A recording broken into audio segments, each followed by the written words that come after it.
the Notepad version, so sorry it's a little messy. Please read above, supply was, getting the name. So it looks like Luna took it. Have you tried restarting the mod pack or your computer? Okay, so they're basically doing kind of troubleshooting. This is for VP2. They're saying that they're getting this incompatible FL. So this is normal, right? Yeah, that's the hub connection. Yeah, that's the whole hub connection thing. So you're typically going to see that all the time. Another one that we typically see is Ender IO will throw errors as well if we look at the logs. Yeah. So we'll look at their logs here in a second, but I usually paste them in here.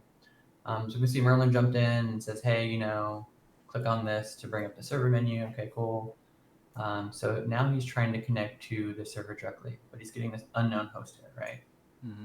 So whenever you see unknown host, that's telling you a couple things. It's saying I either don't have a route to the host, which could be because your DNS is faulty or their DNS is not working, or it could be underlying connectivity issues, right? So unknown host is like, I have no path to get to you, or I don't know who you are, basically.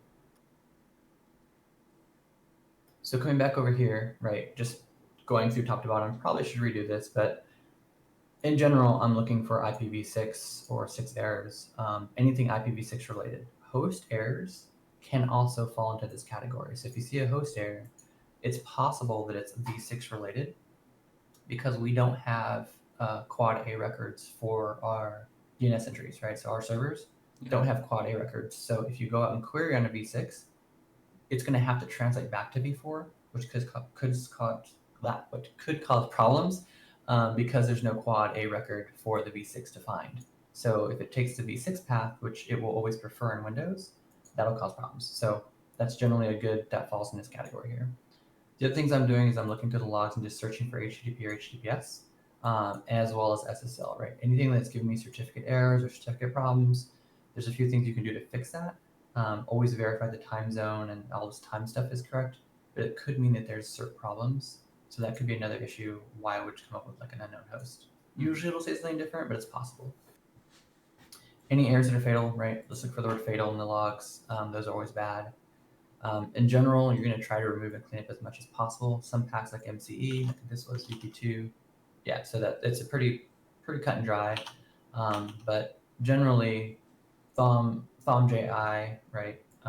Foam fix, baking, etc. Like fix those if you can with modifications so that one, they're not having to load through all of that, and two, like they're not having to rebake all their models and then wipe them and stuff. So this will actually fix a lot of issues sometimes, or at least clean up the logs enough so you can find the problem faster.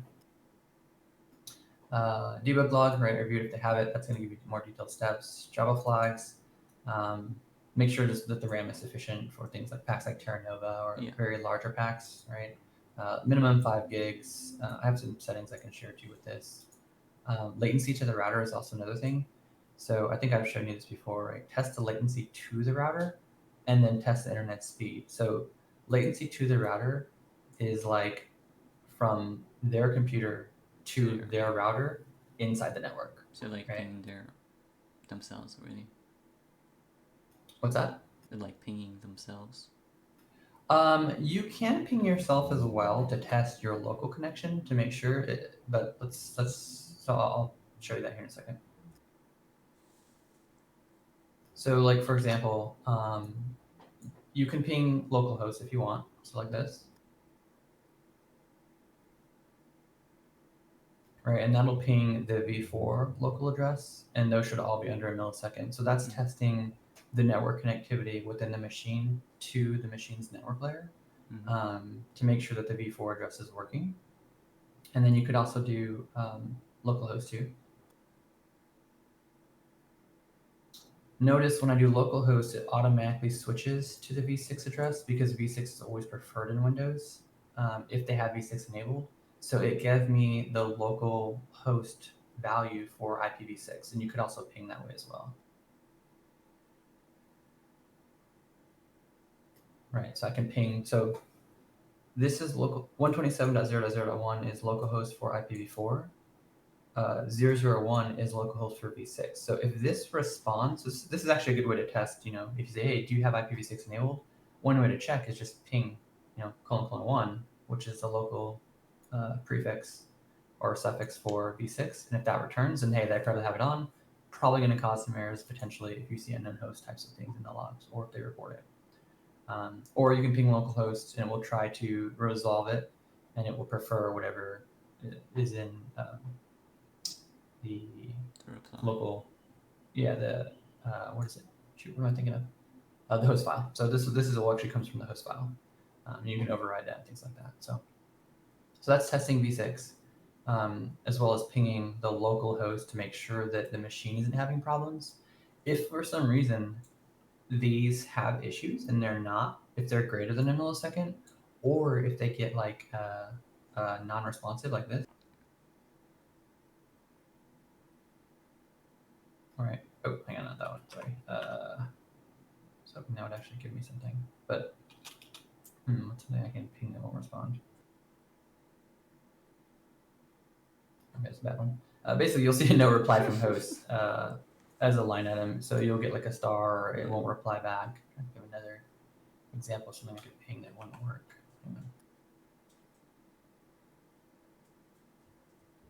Yes, that's a good one too. If you get transmit failures like this, right? Serious issue.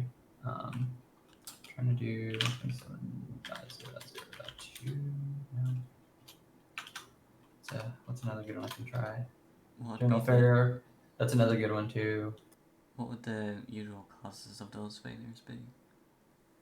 So if you get anything greater than a millisecond, drop packets or general failures, then it's likely going to be a WinSock error. So it's going to actually jump down to number 8 here locally. So that means the interface itself is having problems and is airing out. That can be driver related, that can be hardware related, but sometimes, probably 9 times out of 10, it's the Windows socket itself, which is one of the interfaces between the driver and the software stack. So you could easily fix those typically by resetting the WinSock and then rebooting the machine and then see if that resolves those errors. If it doesn't, you're looking at something that you really can't fix remotely. And then to do a WinSock reset, you just do the WinSock reset command like this.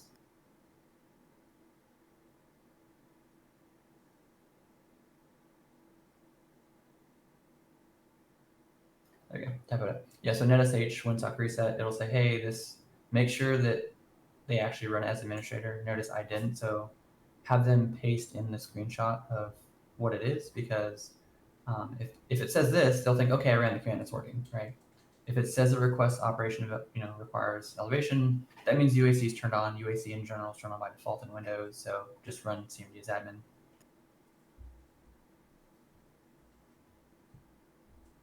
Like so, and then run the same command again. Awesome. And you should get a message that looks like this: successfully reset the WinSock catalog. You must restart the computer to complete, and then you could do another command to restart the computer. Right, restart the computer in 2 seconds and force it, and that will reboot the computer. So that's down to step 8. So really, I put it down here because you don't really want to jump straight to that. You want to do some more troubleshooting first and then get to this. But as you're testing latency and issues, the WinSock reset will help, and it will also help for sometimes issues to the router. So now when you're testing your router, you'll do something similar, except you run different commands. So you'll do an IP config, and then you're looking for their default gateway. In this case, I'm Ethernet, so it'll appear under Ethernet adapter. If they're wireless, it should say, I don't think I have my wireless turned on. Yeah, I think my entire wireless is disabled, but essentially it'll say like wireless adapter or something wireless related.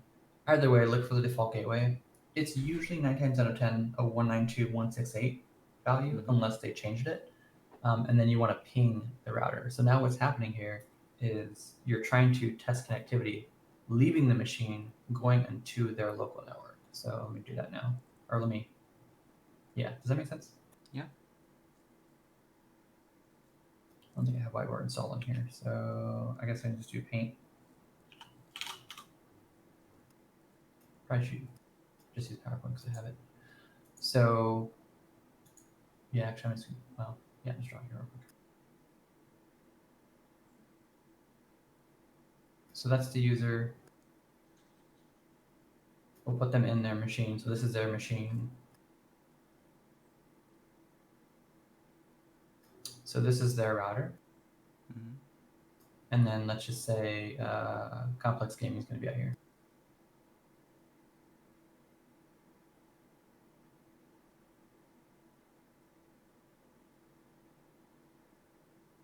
So very simplistically, right? This is their machine. They're going to the router, but what we're going to do is we're going to test this here first. So we tested locally, so we tested to themselves, right?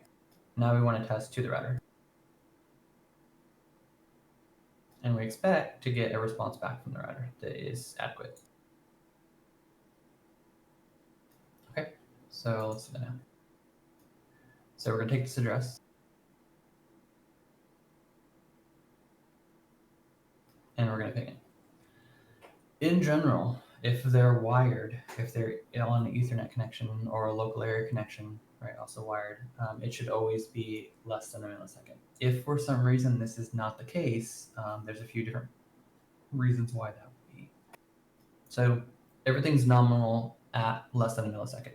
If it's greater than a millisecond, or if there's drops or there's other issues, right, go straight to step 8. You're going to reset the WinSock, basically. Mm-hmm. Things that are not nominal, if you're looking at, like, let's say, wireless connection, right? Maybe I'm far away from the AP. Maybe I'm dropping some packets, or maybe, I'm like 25 milliseconds. In general, you want to stay under 25 milliseconds. In general, within the network, right? Yeah. That if you're getting above that, like, so just as an example, it takes roughly 120 milliseconds for a packet to actually transmit to the East Coast, or from west to east or east to west. So if you see anything near those values, or they're higher, or they're dropping, anything greater than 120 milliseconds, or even greater than 25 milliseconds, likely going to be a problem connecting to our servers, or they'll get disconnect issues and things like that. So just kind of look for that. Mm-hmm. Again, this is testing connectivity to the router. Then from the router, you can go to like fast.com and then actually test internet speed. So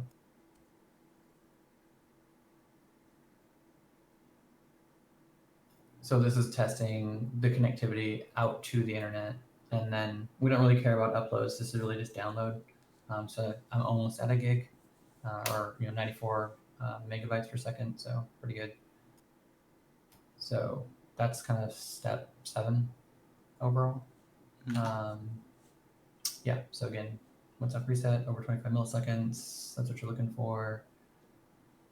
Let's see what else. Any other questions on that? Or I guess, what do you do if V6 is enabled like this, right? So what do you do? How do you fix V6 errors? So a couple different things you can do. The easiest way is just to go in and disable V6, but make sure they have a V4 address. So when you did the ipconfig, make sure that you see an IPv4 address listed. If you don't, and they have only V6 and you disable the V6 adapter, you're going to kill their internet connection, right? Mm-hmm. So just give them kind of a disclaimer, a warning. Hey, this may disconnect you briefly. If for some reason it does, just recheck this box and then come back online, and we can kind of assist you further. So I'm going to go through showing you where that is. So I'm right-clicking on the network adapter.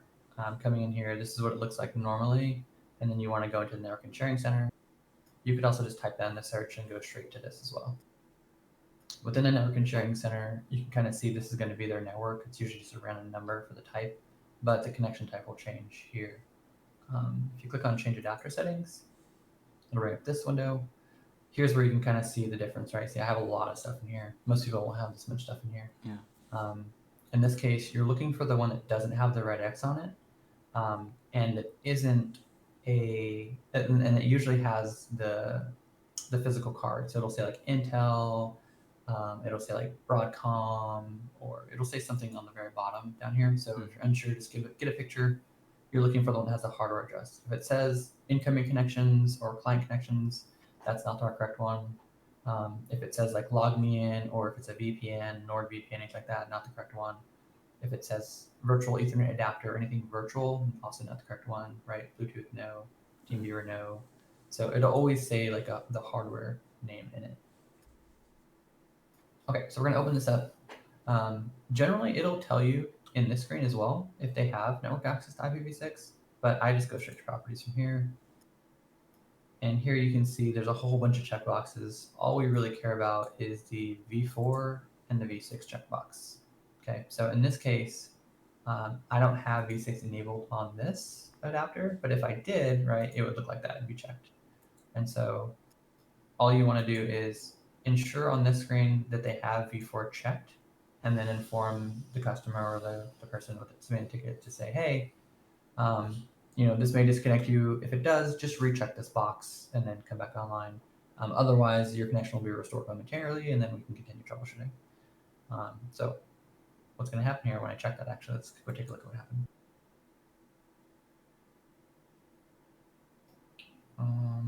So I can see here when I enabled IPv6, I get a link local IPv6 address.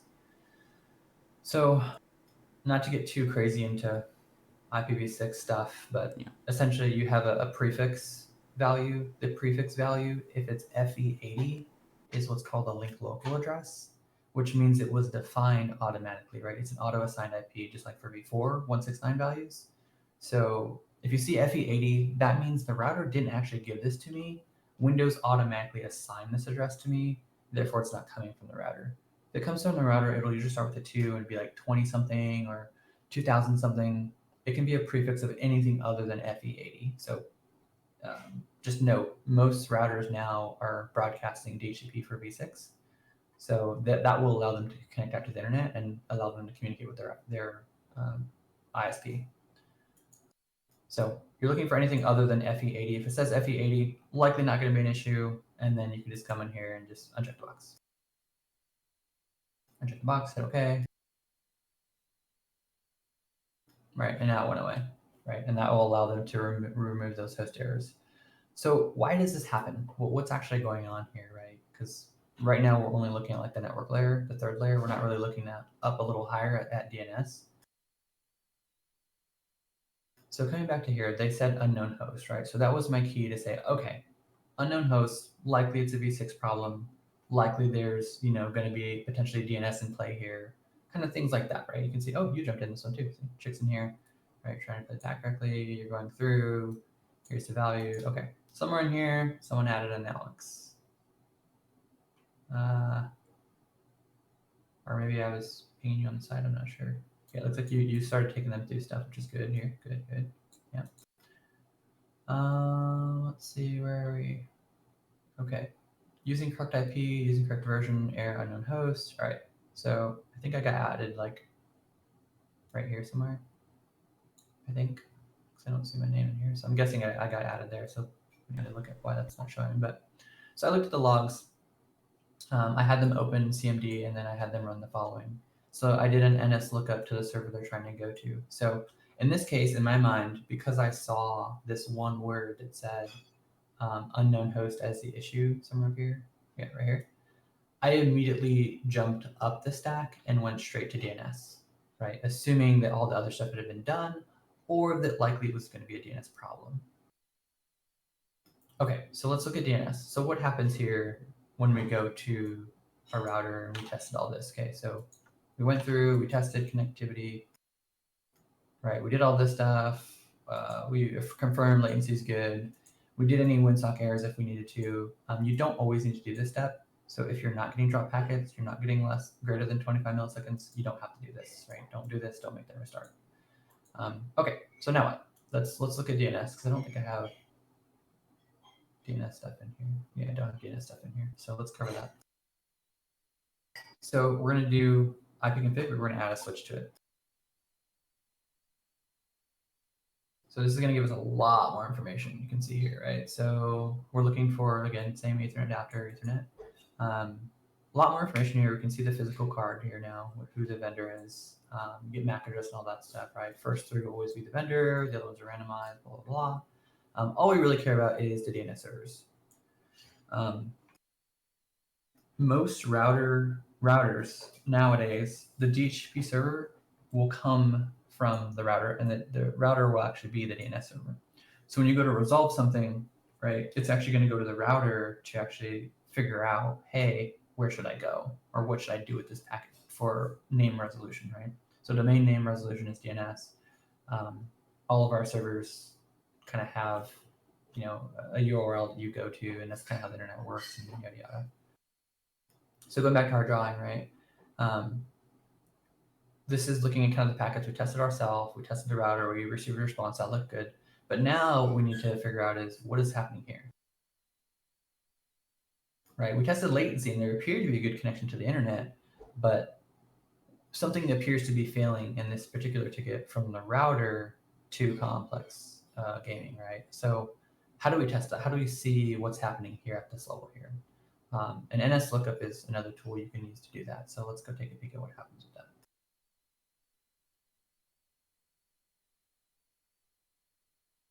Actually, before we do that, let me show you something else real quick, because this is important as well.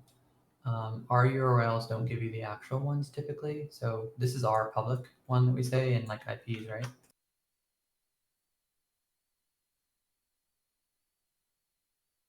So if I were to do an NS lookup to VP2 MC complex, right, that's not going to go anywhere, right? As a part of the Cosmic DNS, you know, anti-DDoS stuff, when you look for a v4 address, it's actually not going to return anything because there's actually like a wall here.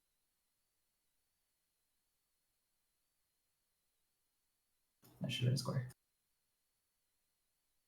Right, so there's like a firewall here essentially for all intents and purposes that's saying, hey, there's nothing here.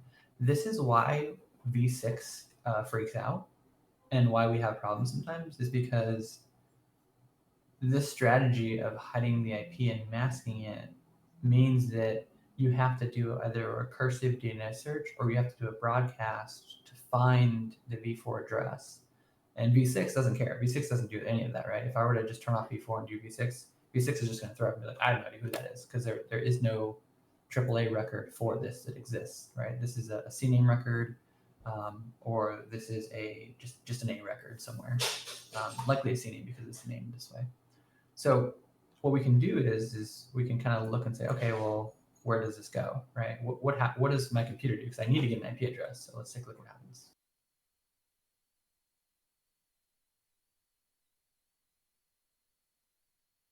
All right, so it's saying, hey, I can't find host. This isn't working. Like, what's going on here, right? So I'm like, okay, this is kind of fishy. So let's go back over here.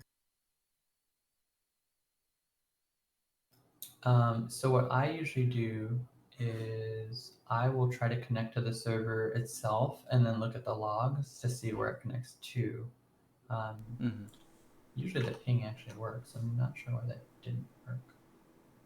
I usually look at my game logs to see where it says connecting. It usually gives me the true IP. Yeah, let me check something real quick.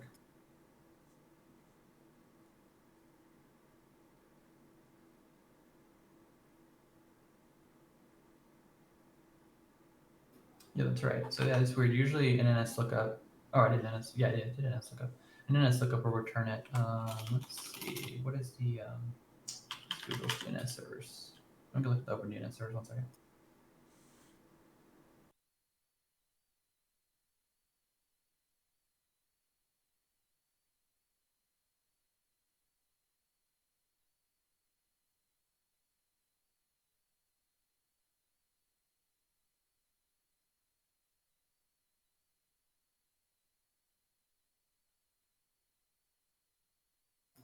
Yeah, that's on.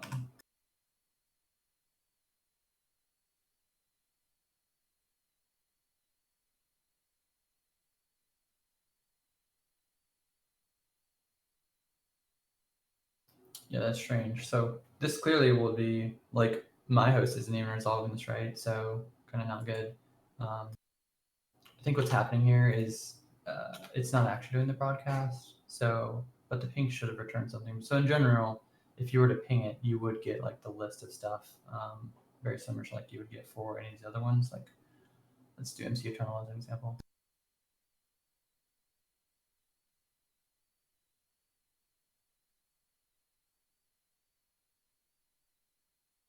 Yeah, that's not showing anything either. Let's do this here. Okay, not showing anything. All right. Pretty sure that's going to resolve, and eventually when it does resolve, here's what it will resolve to. So I connected to the server real quick.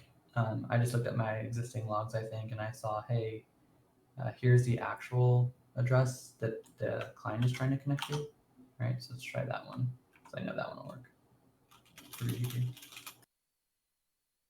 So the anti-targeting DDoS is working because I can't ping it or I can't resolve it, right? But this could be problematic when you're trying to troubleshoot because you don't know where it's going. So you're going to have to look into the logs. You're going to have to see what is the connection string that it's trying, and then test that one, not the actual ones, because as you just saw, right, Yeah. it's not going to return any IP or anything. So that'll throw an unknown host error, right, which is part of the problem. So in this case, we're going to do NS lookup.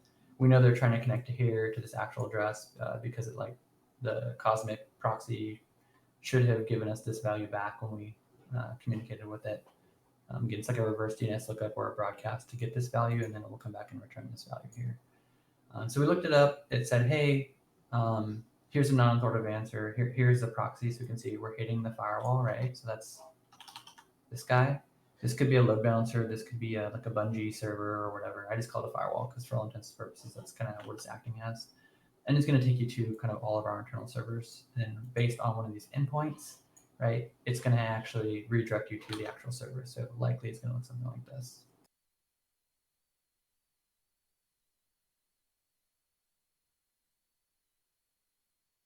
It's part of the wall there. That's good. And then there's going to be little arrows in here.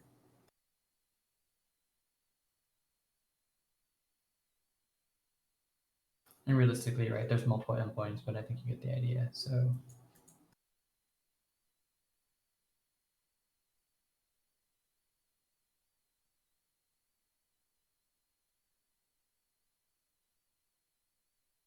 I'm drawing with my mouse. Okay, so the client is going to be redirected to kind of one of these endpoints. There's multiple ones here, 4, so I probably should join more boxes, but you get the idea. It's going to go to one of these endpoints, and the proxy is going to say, hey, okay, you're good, you're connected. So what happens here? So somewhere in here, I thought there was a picture. Maybe not. So I jumped straight to this, and in the picture, because I obviously am looking at something, I say, hey, it looks like your DNS is going to your router, but your router is not returning the proper IP list back for some reason when they responded with this. So if we go look at the pictures, I'm sure that's what I saw, right?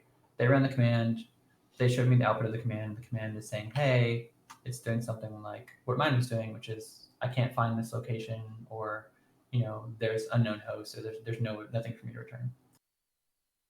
So the next thing I did is I had them test against OpenDNS. So overriding what their router is providing, because again, the router is going to provide DNS values, or it's going to provide like a primary and secondary value. This will be like an override command, basically. Right. So what I'm saying is go try to resolve this URL, but do it against this DNS server. Don't do it against your actual router, or don't do it against a DNS server that's assigned, right? And in this particular case, this probably worked, right? Versus it looking something like this earlier and not working, right? Or looking like this. And so then I said, hey, okay, post a screenshot. They posted a screenshot of the command window. I'm usually asking for the output of the full thing. And I'm having them test both OpenDNS servers. There's a primary and a secondary. He's saying, okay, blah, blah, blah. Cosmic testing going on. So he's working. Okay, so he says success. Yes, I'm back on the server. So what did I tell him to do? Oh, okay, so I actually had him try to connect with the new URL directly. So he was having issues resolved connecting, and I had him go directly to this, which was working once he had a cache from OpenDNS. So he used this value and we connected. Realistically, right, probably should have went back and triaged that a little more and said, hey, don't actually use this because it's going to change. This is a DNS value. It's going to alter. It's going to be updated. Go fix your actual DNS server and set the primary and secondary for your network interface to be this. Right?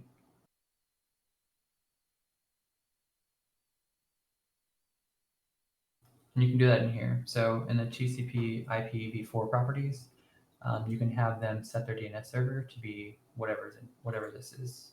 I use these just because they generally will pick the right one and other good stuff for them. But yeah. Step it.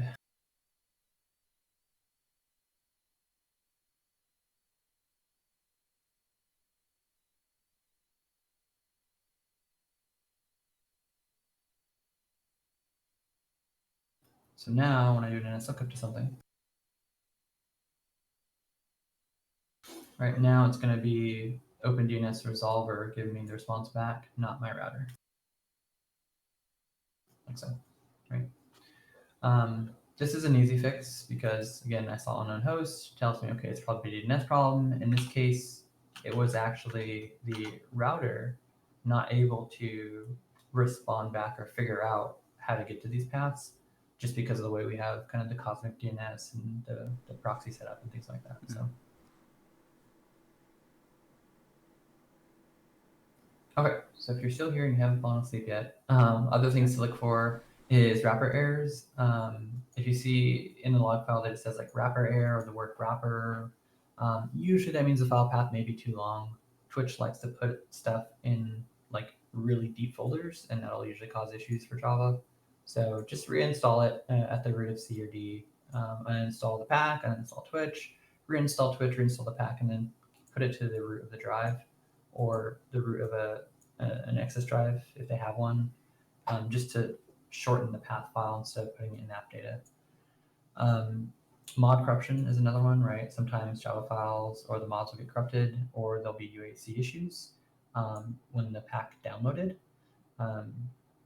Just basically reinstall the pack is usually the easiest fix for that, or disable UAC or have UAC to be kind of in unlocked mode, which is if everything runs as admin. Make sure that when you're done though, you set it back because UAC is pretty important.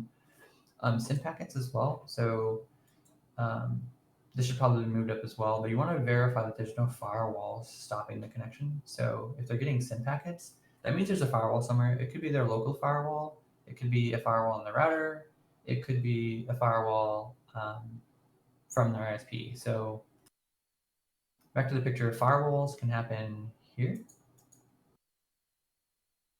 They can happen usually here on the router's end. And occasionally they can actually happen coming from the ISP here, which is technically between coming from the router to the actual our servers or our proxy. So a lot of places firewalls can happen. So you'll definitely want to make sure that you just look for that and kind of talk about that here. All right, SYN packets netstep -n, verify that there's no connection issue. So you do this here basically. Right. In general, it should say established. Time wait means something timed out, and then SYNs, these are your firewalls. So you can see here, I was trying to connect to something, or I'm connected to something, and that something is getting blocked, or I'm getting a SYN packet. This actually isn't necessarily like SYN doesn't translate directly to firewall. This could be a transmission problem because it's actually looking at the TCP/IP stack and saying, hey, SYNAC, and it's looking at the packet's response. A SYN just means I sent a packet, I didn't receive a SYNAC back, therefore it's stuck in the SYN sent state, which means likely it's a firewall, right? But it's not a 1-for-1 correlation every time, so just keep that in mind.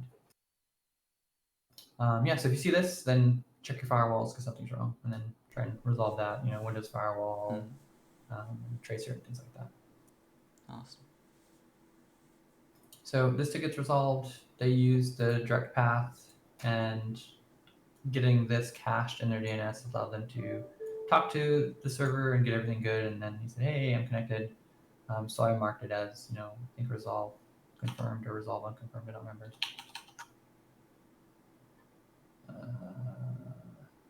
Yeah, resolve confirmed, right? Because he said he's back in. I think I was on the server when I saw him pop in. So that was a lot. Any questions? No, I think I'm pretty good. Okay. Yeah. So he did give a crash log, right? Yeah. I think I did. I said I was reviewing the logs, so I probably did review the logs. But again, I honed in on the host issue. Whenever you see this unknown host, right? Mm-hmm. It's likely going to be IPv6. It's likely going to be DNS. Sometimes I'll skip ahead to DNS and then work my way backwards because it's usually higher up to stack. And then sometimes I'll just go through the whole process with them. But seeing that you kind of already did that, I was like, okay, let's jump to DNS then and verify that it's good. Mm-hmm. And we get a lot of these like this. So I think the most common one is Terranova, isn't it, for connection issues? yeah, TN has a lot of problems. MC occasionally will have problems. VP2 every now and then will have issues. There's no real I don't know what's actually causing it, but in general, it's usually related to this, right? Because we don't publish our v4 addresses on DNS because we're trying to have some DDoS protection. It's kind of obscurity through just not showing it. It's kind of causes some problems if for some reason they do a broadcast out or a recursive DNS search and the router can't find it because it doesn't actually have a v4 value, it won't work, right? Which is why in this particular case, not that one, but the other one that I closed already, sending them directly to the host, which is something that had a v4 address associated, like so, right, actually allows them to connect. So there are a lot of different reasons why that could be. It could be router configuration. It could be, the DNS server they're using. They could be behind a NAT. They could not be padded correctly. There's a whole bunch of reasons. So usually this is the easiest way to test. Just NS look up the server that they're trying to go to, the DDNS value of the server on their machine, and they should always get something that looks like this back. If they don't, then you're looking at a DNS problem. Because there are v4 addresses for this. It'll send them to the Cosmic DNS, basically. Mm-hmm. So. Awesome. And that's it. That's the crash course.